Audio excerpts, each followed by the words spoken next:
everyone, my name is Kim, and today I'm going to be telling you guys the story of La Llorona. So this specific iteration is by Joe Hayes. Here is my storyboard. Here's the back. I hope you guys enjoy. So this story begins a long time ago in a small village where there resided a beautiful young woman named Maria. Maria was so beautiful, she was regarded as the most beautiful for hundreds and hundreds of miles, some even going as far to claim that she was the most beautiful girl in the world. And Maria was very aware of this fact. In fact, she was so aware that she thought herself to be better than everybody there, because in her mind, she was the most beautiful and she only deserved the best. When she would walk the streets of her town and men would try to stop her and talk to her, she would ignore them, turning her head away and pretending she couldn't hear or see them. This continued on, and when she would walk with her grandmother, she would tell her grandma, "Abuelita, cuando yo me case, me voy a casar con el hombre más guapo del mundo. Grandma, when I get married, I'm going to marry the most handsome man in the world." Her grandma could only sigh and roll her eyes. "Mija, caras vemos, pero corazones no sabemos." Faces we see, but hearts we don't know. This didn't sit well with Maria. Ugh, these old people and their outdated beliefs. She doesn't know what she's talking about, she would think. She was the most beautiful, and therefore she deserved only the most handsome man ever. Eventually, it seemed that her prayers had been answered. A handsome young cowboy rode into town, and she was immediately smitten. He was very handsome. He was everything that she had envisioned for herself when she thought about who she was going to marry. But of course, she was a very prideful woman as well. She would not let him know that she really liked him. No, she was going to play hard to get, make him work for her. And that's what she did. When she inevitably caught his eye, she would ignore him. She would walk, and he would try to talk to her, and she would pretend that he wasn't even there. He even went to her house to serenade her, to bring her flowers, to ask for her hand like a proper gentleman, and she would not even come out. Eventually, she decided that enough was enough and she was done playing hard to get. And so, she agreed to go out with him, and eventually agreed to marry him.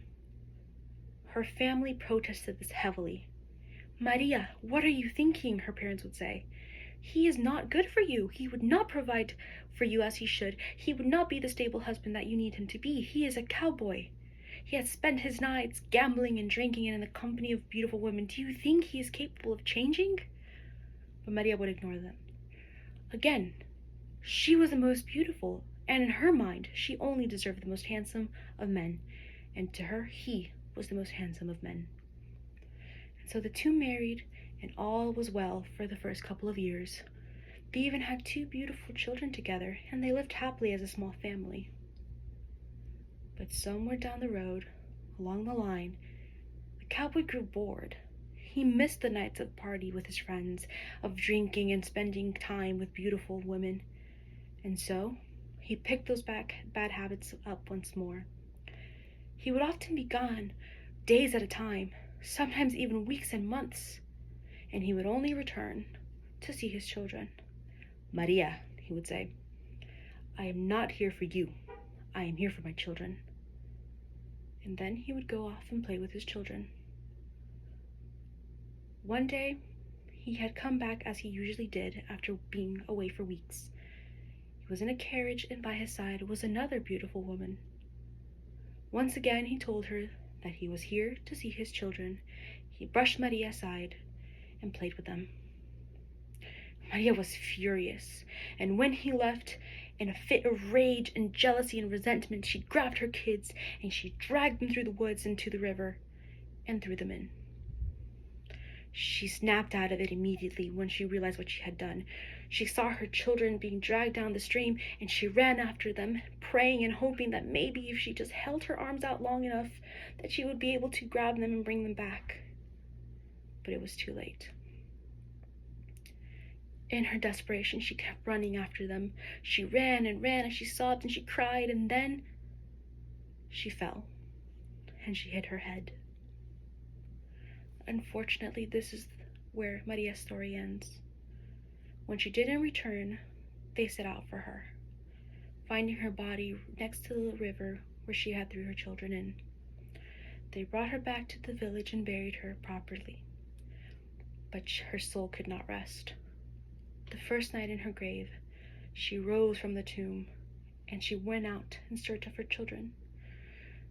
They could hear her crying, could see her silhouette between the trees, and if you listened hard enough, you could hear, "Ay, mis hijos, ¿dónde están mis hijos?" My children, where are my children? And so parents began to tell their children to come in before dark, as La Llorona would come for them if they were out, mistaking them for her own children. And that's how she got her name, because of her cries. And as years went on, she was no longer referred to as Maria, but only La Llorona, the weeping woman, the crying woman.